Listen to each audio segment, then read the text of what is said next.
Welcome to JS academy. வீடியோவில் Alexander Pope's ode on solitude தான் நம்ம பார்க்க போகிறோம். So before we are entering in to the poem we must learn something about Alexander Pope.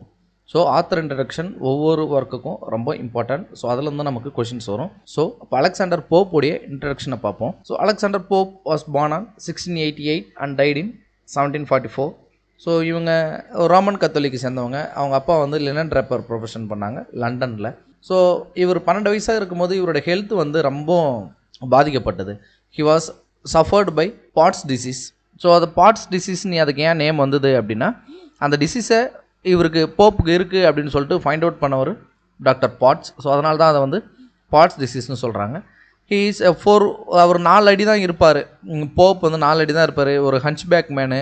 So அவரால் வந்து பார்த்தோன்னா அவருடைய எந்த ஒரு எசென்ஷியல் நீட்ஸுமே அவரால் ஃபுல்ஃபில் பண்ணிக்க முடியாது. லைக் ட்ரெஸ் போட்டுக்கிறதா இருக்கட்டும், இல்லை வேறு ட்ரெஸ் சேஞ்ச் பண்ணுறதா இருக்கட்டும், இது எல்லாத்துக்குமே ஹீ இஸ் டிபெண்டபிள். ஓகேவா? ஸோ இவங்க வந்து பார்த்தோன்னா பின்ஃபீல்டில் தான் வாழ்ந்தாங்க, இன் வின்சர் ஃபாரஸ்ட்டில். And he was largely self educated. இவங்களே தான் படிச்சுக்கிட்டாங்க. நிறையா கிளாசிக்கல் ஒர்க்ஸாக இருக்கட்டும், ஹி லேர்ன்ட் அபவுட் ஷேக்ஸ்பியராக இருக்கட்டும், எல்லாமே இவங்களாவே அவங்களுடைய ஓன் இன்ட்ரெஸ்ட்டில் படிச்சுக்கிட்டாங்க. ஸோ அப்போது ஒரு 12 வயசில் அந்த டிசீஸால் பாதிக்கப்பட்டார் இல்லையா, அந்த டைம்லேயே இவங்க வந்து பார்த்தோன்னா he started to write. By the age of 12 இவங்க வந்து லிட்ரரி கெரியரை ஸ்டார்ட் பண்ணுறாங்க. பட் சின்ன சின்ன போயம்ஸஸ் லைக் பேஸ்டல் போயம்ஸஸ் அந்த மாதிரி வந்து எழுதி அவங்களோட கெரியரை ஸ்டார்ட் பண்ணுறாங்க. ஸோ இவரோட ஒர்க்ஸ் அப்படின்னு சொல்லிட்டு பார்த்தீங்கன்னாக்கா, he showed his precocious metrical skill in his pastorals published in Tonson's Miscellany. So அப்போது டான்சனுடைய மிசலானியில் வால்யூம் 6 இந்த இயர் 1709 பப்ளிஷ் ஆகுது. அப்படி பப்ளிஷ் ஆகக்கூடிய போயம்ஸில் இவர் பேஸ்டல்ஸ் எழுதியிருக்காங்க. ஓகேவா? அந்த பேஸ்டல் எழுதும்போது தான் he was 12 years old. So அப்போது இவங்க இந்த ஒர்க்ஸ் எல்லாம் இவங்க எழுதுகிறாங்க. ஸோ இந்த ஒர்க்ஸை இவங்க எழுதி முடிச்சதுக்கப்புறமா ஹி பிகேம் இன்டிமேட் வித் விச்சர்லி. ஓகேவா? அவங்க தான் வந்து இவருக்கு லண்டன் லைஃபை இன்ட்ரோ பண்ணுறாங்க. அப்போ இவர் லண்டன் லைஃபுக்கு போகும்பொழுது he became acquainted with Addison. அந்த அடிசன் ஸ்டீலு அவங்களுடைய அந்த சர்க்கிள் இருக்குல்ல, அந்த ஸ்பெக்டேட்டர் கிளப்போட சர்க்கிள். ஸோ அந்த சர்க்கிளுக்கெல்லாம் இவர் வந்து பார்த்தோன்னா கொஞ்சம் ஃபெமிலியர் ஆகிறாரு.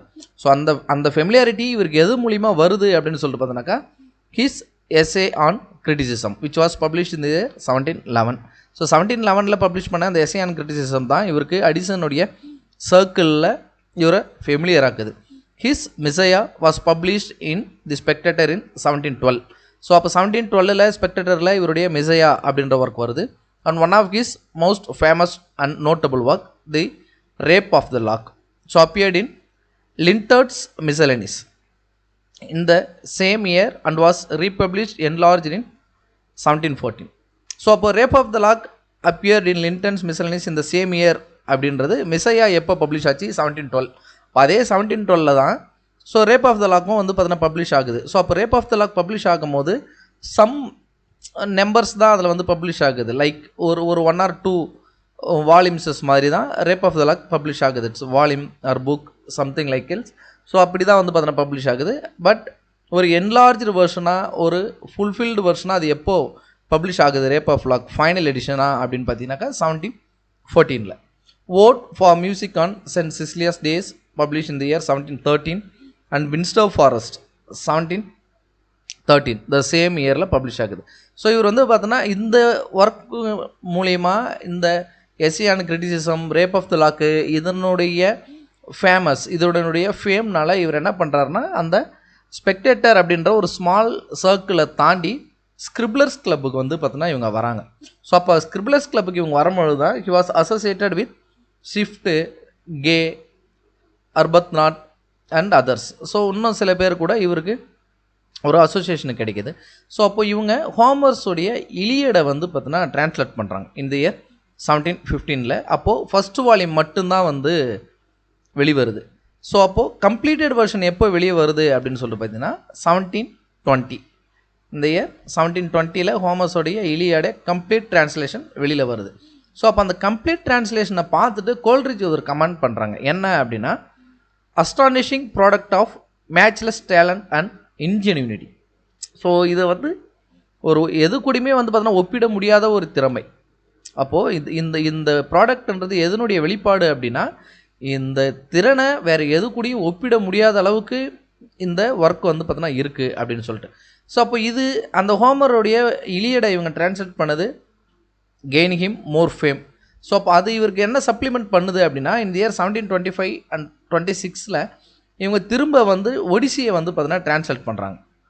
ஓகேவா? So in which he was assisted by William Broome and Elijah Fenton. So அப்போ இதுக்கு இவங்க யார் ஹெல்ப் பண்ணுறாங்க அப்படின்னா, William Broome and Elijah Fenton இவருக்கு ஹெல்ப் பண்ணுறாங்க. So and then in 1723 Addison இறந்து 4 வருஷத்துக்கு அப்புறமா தான் இவங்க ஒரு ஒர்க் ஒன்று எழுதுகிறாங்க. என்ன அப்படின்னா, இன் ஏ மிசலனி கால் சைத்ரியா Pope's portrait of Atticus a satire on Addison written in 1715. So அப்போ 1715 அடிசன் இறந்து 4 வருஷம் ஆகுது. ஓகேவா? ஸோ அப்போ அடிசன் இறந்து 4 வருஷம் ஆனதுக்கு அப்புறமா இவங்க வந்து ஒரு ஒர்க் ஒன்று எழுதுகிறாங்க. Pope's portrait of Atticus a satire on Addison. ஓகேவா? ஸோ அடிசன் மேலே ஒரு சட்டையர் ஒன்று பார்த்தீங்கன்னா எழுதுகிறாங்க. இது எப்போ தான் வெளியில் வருது அப்படின்னு 1715 இவங்க எழுதிட்டாங்க. ஆனால் இது எப்போ தான் பப்ளிஷ் ஆகுது அப்படின்னா 1723 பப்ளிஷ் ஆகுது. ஸோ எந்த ஒர்க்கில் அப்படின்னா அது ஒரு மிசலனி கால் சைத்ரியா. ஓகேவா? அதில் பப்ளிஷ் ஆகுது. And extended version appeared as a fragment of a satire in 1727 volume of Miscellanies. இதில் யாரெல்லாம் நிறைய ஒர்க்ஸ் எழுதுகிறாங்க அப்படின்னா, போப்பு எழுதியிருக்காங்க. இந்த ஃப்ராக்மெண்ட் ஆஃப் சட்டையர் அது வந்து நிறையா ரைட்டர்ஸ் எழுதின ஒரு கம்பைல்டு வெர்ஷன் தான் அது.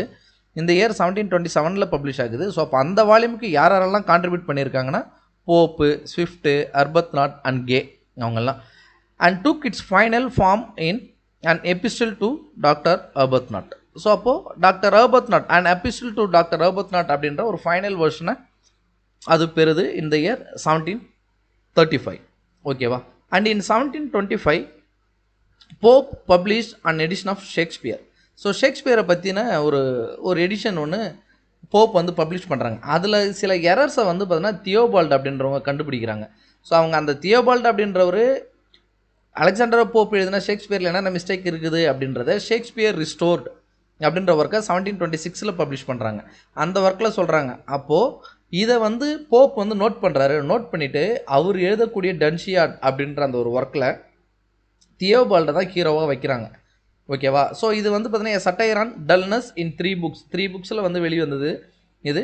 On which he had been at work for some time. The first volume appear anonymously in 1728. அப்போ டன்ஷியாடுடைய ஃபர்ஸ்ட் வால்யூம் எப்போ வந்ததுன்னா anonymously it's in and around 1728 வெளிவந்திருக்கலாம் அப்படின்றது பிலீவ் பண்ணப்படுது. And then the Dunciad Variorum enlarge version in 1729. ஆனால் அந்த டன்ஷியாட் வெரேரியம் அப்படின்றத எழுதுனது வந்து பார்த்தீங்கன்னாக்கா போப் தான் அப்படின்னு சொல்லிட்டு அவர் 1735 வரைக்கும் அவர் யார்கிட்டையும் சொல்லவே இல்லை. அதை வந்து அவர் அக்னாலேஜ் பண்ணல. இது வந்து என்னோடய ஒர்க் தான் அப்படின்னு சொல்லிட்டு. ஸோ இவர் அவங்க ஃப்ரெண்ட் போலின்புரோக்குனால வந்து பார்த்தீங்கன்னா ரொம்ப வந்து இன்ஃப்ளூயன்ஸ் ஆனார். எதில்? ஃபிலாசபியில். ஸோ அதனால் இவர் Pope publish a series of moral and philosophical poems. அந்த ஒரு ஃபிலாசபிக்கல் இன்ஃப்ளூயன்ஸ் போலிங்புரோக்கால் ஏற்பட்டதுனால இவர் நிறைய மாரல் அண்ட் ஃபிலாசபிக்கல் போம்ஸ் எழுதுறாரு. அதில் அந்த மாரல் எசேஸில் ஒன்று எசேஸ் ஆன் மேன் 1733 எழுதுகிறாங்க. 1734 வந்து கம்ப்ளீட் பண்ணி அது பப்ளிஷ் ஆகுது. It's consisting of 4 episodes. அதில் 4 எபிசோட்ஸ் இருக்குது. அண்ட் மாரல் எசேஸ் 1731 35 வரைக்கும் எழுதுகிறாங்க. மொத்தம் 4 நம்பர்ஸ் அதில் இருக்குது. ஒன்று of the knowledge and character of men, second one of character of women, and the 2 on the subject of the wish of the use of riches. ஓகேவா? So அப்போது மொத்தம் 4 நம்பர். அதில் ஒன்று of the knowledge and character of men, of the character of women, and 2 வந்து மொத்தம் 4 இல்லை, அதில் 2 character of men and women போயிடுச்சு. மீதி இருக்கிற 2 on the subject of the use of riches. So அதை பற்றி எழுதுகிறாங்க. And then Epistle to Doctor Arbuthnot இந்த இயர் 1735. ஸோ இதை பற்றி நம்ம முன்னாடியும் பார்த்தோம். ஓகே, ஒரு ஃப்ராக்மெண்ட் ஒன்று வந்தது. ஸோ அதுக்கப்புறமா அதோடைய ஃபைனல் எடிஷனாக எபிஸ்டில் டு டாக்டர் அர்பத்நாட்டாக வந்தது அப்படின்னு சொல்லிட்டு. அப்போது அதுக்குள்ளார தான் அவருடைய நிறையா ஒர்க்ஸஸ் எல்லாம் வந்து பார்த்தீங்கன்னா வந்திருக்கு. 1738 இது வந்து பார்த்தீங்கன்னா ஒரு சட்டைரிக்கல் டைலாக்ஸ் விச் வாஸ் பப்ளிஷ் இந்த இயர் 1738. த நியூ டன்ஷியட் 1742 வந்து பார்த்தீங்கன்னா பப்ளிஷ் பண்ணுறாங்க. பட் அந்த டன்ஷியட்டில் யாரை வந்து ஹீரோவாக வச்சுருந்தாங்க, தியோபல்டை ஹீரோவாக வச்சுருந்தாங்க. வெரஸ் இந்த நியூ டன்ஷியட் 1742 ஒரு வேர்ஷன் ஒன்று வருது. ஸோ அந்த வேர்ஷனுக்கு வந்து யாரை ஹீரோவாக வைக்கிறாங்க அப்படின்னு பார்த்தீங்கன்னா சிபா, இவங்கள தான் ஹீரோவாக வைக்கிறாங்க. ஓகேவா? Now we are entering into the poem Ode on Solitude. So ode அப்படின்றது என்னன்னு நம்மளுக்கு நல்லாவே தெரியும். அண்ட் சாலிட்யூட் அப்படின்றது தனிமையாக இருக்கிறது, தனித்து இருக்கிறது. ஓகேவா? This ode is like a pastoral poem. Okay, so நம் போயம் வேர்ஸை பார்க்கலாம். Happy the man whose wish and care a few parental acres bound, content to breathe his native air in his own ground. So happy the man அப்படின்னா ஒரு ஒரு சந்தோஷமாக இருக்கக்கூடிய ஒரு மனிதன். Whose wish and care a few parental acres poem. So அவனுடைய ஆசை பெருசாக என்ன தான் இருக்க முடியும் அப்படின்னா ஒரு ஒரு அவனுக்குன்னு சொந்தமான சில ஏக்கர்ஸ் லேண்டு தான் வந்து அவனுக்கு தேவை. ஜஸ்ட் பிகாஸ் என்ன சொல்கிறது, பொண்ணும் மண்ணும் எப்பவுமே விலை ஏறிக்கிட்டே இருக்கும் அப்படின்னு சொல்லுவாங்க. ஸோ அப்போது when we own a piece of land, நமக்கு வந்து பார்த்திங்கன்னா அது மூலிமா இன் ஃப்யூச்சரில் நம்ம இதை பற்றி பயப்படாமல் இருக்கலாம். அதை வச்சு வி கேன் ஏர்ன் சம்திங். அதில் என்ன சொல்கிறது, அக்ரிகல்ச்சர், நம்ம விவசாயம் பண்ணுறதா இருக்கட்டும், ஸோ என்ன வேணாலும் பண்ணலாம். அதை சேல் பண்ணிவிட்டு கூட we can get some money. ஓகேவா? அப்போ ஒரு ஹாப்பி மேன் அவன் என்ன விஷ் பண்ணுறான் அப்படின்னு சொல்கிறதுனா அவனுக்குன்னு சொந்தமாக ஒரு சம் ஏக்கர்ஸ் பவுண்ட் அவனுக்கு வேணும். கொஞ்சம் நிலம் வந்து பீஸ் ஆஃப் லேண்ட் வந்து அவனுக்குன்னு சொந்தமாக வேணும். ஃபியூ பேரண்டல் ஏக்கர்ஸ் பவுண்ட் அப்படின்றது ஒன்று தன்னுடைய பேரண்ட்டுக்கிட்டேருந்து இன்ஹெரிட்டன்ஸாக கிடைக்கக்கூடிய ஒன்று. அப்படி இல்லாட்டி அதுவுமே அவனை வாழ வைக்கிற ஒன்று தானே. நிலம் என்பது நம்மளை வாழ வைக்கிற ஒன்று தானே. அது மூலிமா நம்ம உணவு சாப்பிட்டு நம்ம வாழ்ந்துன்னு இருக்கிறோம். So that is equal to our parent. So அப்படியும் இங்கே மீன் பண்ணலாம். A few parental acres bound, content to breathe his native air in his own ground. So content அப்படின்றது என்னென்னா ஒரு பீஸ்ஃபுல் மைண்ட், ஒரு ஹாப்பியாக இருக்கிறது. So he is very much happy to have his own land.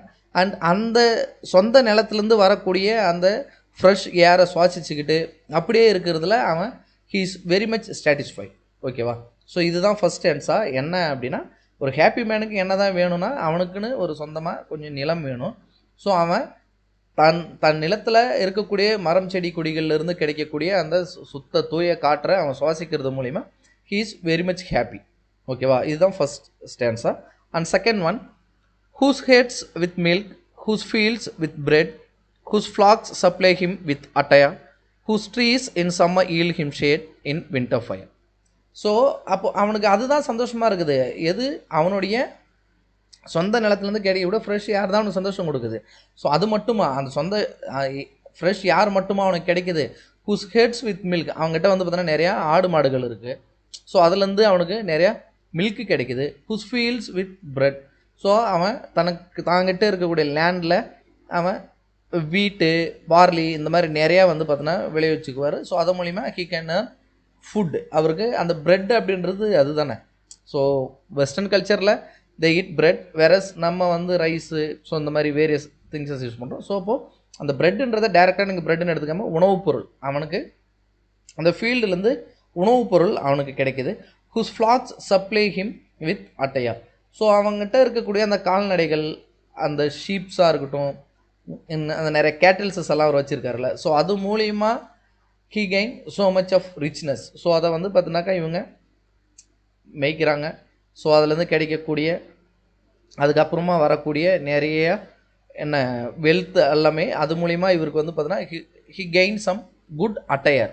So விற்கிறாரு, பணம் கிடைக்கிது, நல்லா ட்ரெஸ் பண்ணுறாரு, நல்லா வீடு பில்ட் பண்ணுறாரு, அந்த ஃபார்மை நல்லா மெயின்டைன் பண்ணுறாரு. So whose flocks supply him with attire. So அப்போது அவங்க அந்த அந்த ஆடு மாடு அந்த மந்தைகள் இருக்குல்ல, அந்த flocks actually group of animals, group of birds, இதுதானே ஃப்ளாக்னு சொல்லுவோம். ஸோ அப்போ அந்த ஃப்ளாக்ஸ் எல்லாமே இவருக்கு சப்ளை ஹிம் வித் அட்டையர். அவர் ஒரு நல்ல அட்டையரில் இருக்கிறதுக்கு they help him in some way. Whose trees in summer yield him shade. So வெயில் காலத்தில் அவருக்கு அந்த சம்மர் டைமில் அவருக்கு அவர் வச்சிருக்கக்கூடிய அந்த மரம் செடி கொடிகள் இது எல்லாமே அவருக்கு நிழல் தருது. இன் வின்டர் ஃபயர், ஸோ குளிர்காலத்தில் அவங்க எல்லோரும் உள்ளார வந்து அந்த கேம்ப் ஃபயர் மாதிரி வீட்டு உள்ளார வச்சுருப்பாங்களே, ஸோ அந்த மாதிரி அந்த ஃபயர் பண்ணுறதுக்கான தேவையான வுட்ஸஸ் விறகு எல்லாமே அது வின்டரில் அவருக்கு கொடுக்குது. And then blessed who can unconcernedly find hours days and years slide soft away in health of body peace of mind quite by day.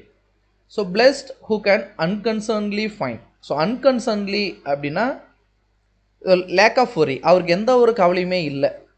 ஓகேவா, ஹி வாஸ் ஸோ இன்ட்ரெஸ்டட். ஓகேவா, எந்த ஒரு தயக்கமும் இல்லை. எதுக்கு அப்படின்னா அவர் he find hours days years slide soft away. ஓகேவா, blessed who can unconcernedly find. So எனக்கு வந்து பார்த்தீங்கன்னா எந்த ஒரு கவலையுமே இல்லை. I am very much blessed to have. நேரங்கள் என்கிட்ட நிறையாவே இருக்குது, நாட்கள் நிறையவே இருக்குது, வருடங்கள் நிறையவே இருக்குது. இந்த வருடங்கள் எல்லாம் எப்படி தான் கடந்து இப்போ ஃபார் எக்ஸாம்பிள் இப்போ நம்மளே என்ன நினைப்போம், 2022 எப்போ தான் வந்துன்னு தெரில, அதுக்குள்ளே we are in the month of July. So இப்போ இந்த மாதிரி நம்ம திங்க் பண்ணுறோம், எப்போ தான் வந்ததுன்னே தெரியல அப்படின்னு சொல்லி. இதுக்குள்ளே வி சஃபர் லாட், நிறைய விஷயங்களுக்கு நம்ம வருந்தி இருப்போம், மகிழ்ச்சியான தருணங்கள் நிறைய கிடைச்சிருந்துருக்கும். ஸோ நமக்கே ஜான்லேருந்து ஜூலை எப்போ தான் வந்தது அப்படின்ற அந்த ஒரு ஃபீலே இல்லை. அவர் ஏற்கனவே ஜாலியாக தான் இருக்கார், அவருக்கு எங்கேருந்து தெரிய போகுது. ஸோ வருடங்களில் போகிறது எனக்கு சுத்தமாக தெரியவே இல்லை. ஸ்லைட் சாஃப்டாகவே ரொம்ப சீக்கிரமாகவே போயிடுது.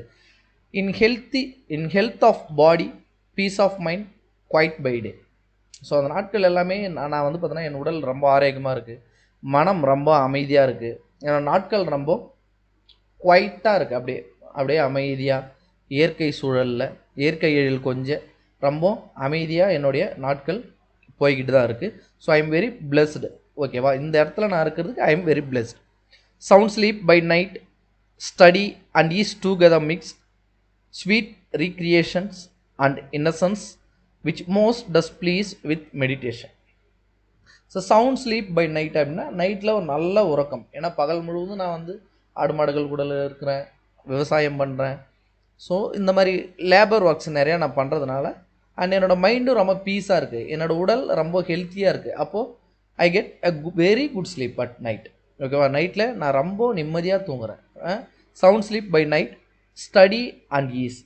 ஸோ ஸ்டடி அண்ட் ஈஸ் அப்படின்றது வெதர் இவங்க வந்து இந்த டெக்ஸ்டுவல் ஸ்டடியாக இருக்கட்டும், அப்படி இல்லாட்டி தினந்தோறும் அந்த கால்நடைகள் கூட அவங்க பண்ணுறதா இருக்கட்டும், இல்லை விவசாயத்தில் அவங்களுக்கு கிடைக்கக்கூடிய அந்த ஒரு எக்ஸ்பீரியன்ஸஸாக இருக்கட்டும், அதெல்லாமே ஒரு லேர்னிங் தானே, a kind of learning. So அதையுமே நம்ம இங்கே மீன் பண்ணிக்கலாம். Study and ease together mixed. Ease அப்படின்றது he is very much relaxed, ரொம்பவும் ரிலாக்ஸ்டாக. இங்கே யாரும் இந்த வேலையை போய் செய்யின்னு சொல்கிறதுக்கு இல்லை, அவர் நினச்சா செய்ய போகிறாரு, அவர் நினச்சா மாடுகளை மேய்க்க போகிறாரு, அவர் நினச்சா பார்க்க போகிறாரு. அப்போது he is very much relaxed. ஓகேவா, ஸோ நிறைய விஷயங்கள் கற்றுக்குறாங்க, ரொம்ப ரிலாக்ஸ்டாக இருக்கிறாங்க. ஸோ இங்கே ரெண்டுமே மிக்ஸ்டாக இருக்குது. We are learning day by day and we are relaxing day by day. எனக்கு ரெண்டுமே கலந்துருக்கு, together mix. Sweet recreations. So இப்போ ரிக்ரியேஷன்ன்றது லெஷர் டைமில் நாங்கள் ஜாலியாக விளையாடக்கூடிய ஒரு டைம். ஓகேவா, நாங்கள் அப்போ எங்களுக்கு ஒரு நல்ல ஒரு ஸ்வீட் ரிக்ரியேஷன்ஸ் வந்து எங்களுக்கு இருக்குது அண்ட் இன்னசென்ஸ் இருக்குது. ஸோ எப்போவுமே நம்ம அந்த ஒரு பேஸ்ட்ரல் லைஃப்பில் இந்த மலைவாழ் மக்களாக இருக்கட்டும், இல்லை ரொம்ப கிராமப்புறங்களில் இருக்கிறவங்களாக இருக்கட்டும், so they are so innocence. ஓகேவா, which most does please with meditation. So அப்போ அந்த ஒரு இன்னசென்ஸு, அந்த ஸ்வீட் கிரியேஷன்ஸ் இதெல்லாமே வந்து எங்களை அளவு கடந்த மகிழ்ச்சியில் வச்சுருக்கு. ஓகேவா, வித் மெடிடேஷன்ஸ் நாங்கள் ரொம்ப மன அமைதியாக, மனம் சாந்தமாக, ரொம்ப மகிழ்ச்சியாக, எந்த ஒரு சலனமும் இல்லாமல், எந்த ஒரு குழப்பமும் இல்லாமல் மெடிடேட்டிவாக ரொம்ப கிளியர் மைண்டாக நாங்கள் இருக்கோம்.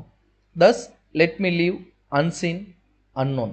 ஸோ நாங்கள் இந்த பேஸ்ட்ரல் லைஃப்பில் இப்படியே யாருக்கும் தெரியாமல், யாரும் எங்களை பார்க்காம, ஸோ இப்படியே நாங்கள் வாழ்ந்துட்டுப்போம். தஸ் லெட் மீ லீவ், எங்களை இப்படியே வாழ விடுங்க. ஓகேவா, thus அன்லேமெண்டட் let me die. So unlamented அப்படின்னா நாட் மோன் ஆர் ரிக்ரெட்டட். ஸோ அப்போ நான் இறந்து போகிறேன் அப்படின்னா அதுக்காக யாரும் வருத்தப்பட தேவையில்லை. தஸ் அன்லேமெண்டட் லெட் மீ டை. யாரும் வருத்தப்படாமலே நான் இறந்து போயிடுறேன், என்னை விடுங்க, அப்படியே என்னை விடுங்க. நான் இறந்துட்டேன் அப்படின்னா யாரும் வருத்தப்பட வேண்டாம், என்ன அப்படியே விடுங்க. Steal from the world and not a stone tell where I lie. So நான் இறந்துட்டேன் அப்படின்னாக்கா நான் அப்படியே தான் டீகே ஆகிட போகிறேன் எனக்கு. But at any point of time நம்ம இறந்தோம் அப்படின்னு சொல்லிட்டு பார்த்தோன்னாக்கா கொஞ்ச நாளில் நம்ம டீகே ஆகிட போகிறோம், உடல் அழுகிட போகுது. ஸோ நம்ம காணாமல் போயிட போகிறோம், இந்த உலகத்துலேருந்து நம்ம காணாமல் போயிட போகிறோம். ஸ்டீல் ஃப்ரம் த வேர்ல்டு, இந்த உலகத்துலேருந்து என் உயிரை வந்து பார்த்தோன்னா டக்குன்னு எடுத்துகிட்டு போயிட்டாங்க, என் உயிரை வந்து திருடிக்கிட்டு போயிட்டாங்க அப்படின்னாக்கா நீங்கள் யாரும் அதுக்காக மர்ன் பண்ண வேணாம். ஓகேவா, and not a stone tell where I lie. So அப்போ எனக்குன்னு வந்து ஒரு கல்லறை மாதிரி ஒன்று க்ரியேட் பண்ணி வச்சுக்கிட்டு, ஸோ அந்த இடத்துல வந்து ஃபார் எக்ஸாம்பிள் அலெக்சாண்டர் போப் அப்படின்னு எழுதிட்டு, ஸோ இவங்க அந்த மாதிரியெல்லாம் எந்த ஒரு மானுமெண்டல் க்ரியேஷனும் பண்ண வேணாம். ஓகேவா, so that's all about the போம். ஸோ இதில் ஒரு இம்பார்ட்டன்ட் ஃபீச்சர் ஒன்று இருக்குது. என்ன அப்படின்னா, லெட் மீ லீவ் அன்சீன் அன்னோன்னு சொல்லிட்டு ஒரு இடத்துல ஒன்று சொன்னாங்கல்ல, அந்த let me leave unseen unknown அப்படின்றது அந்த ரோமன் கத்தோலிக் பீப்புள் எல்லாம் யாரும் இங்கே இருக்கக்கூடாதுன்னு சொல்லிட்டு சொன்னாங்கல்ல, மேபி அலெக்சாண்டர் போப் அதையுமே மீன் பண்ணி இருக்கலாம். ஓகேவா? இது நம்மளுடைய பெர்செப்ஷன் தான். தேங்க்ஸ் ஃபார் வாட்சிங். தேங்க்யூ.